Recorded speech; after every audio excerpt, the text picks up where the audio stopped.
per la complessità dell'operazione che abbiamo portato avanti, quindi non solo la complessità ma anche le caratteristiche.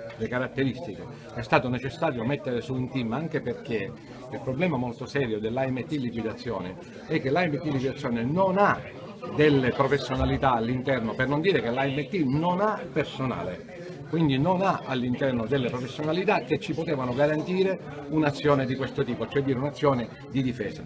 Qualcuno avrebbe potuto dire, dice, ma il Comune di Catania ha un suo ufficio legale. Non è possibile che il Comune di Catania difenda l'AMT in quella circostanza perché sarebbe un conflitto di interesse. Nel momento in cui io rilevo che c'è un bene dell'azienda che è in pericolo, laddove io possa intervenire per andarlo a recuperare, io lo faccio. Se poi chiaramente, come in questo caso, i motivi che mi inducevano a difendere quel terreno sono stati riconosciuti dal giudice come gravissime irregolarità per quello che riguardava le procedure che avevano portato al provvedimento chiaramente di pignoramento, e allora è chiaro che io lo faccio, è un mio dovere, e se poi porta il risultato a casa, santo e benedetto.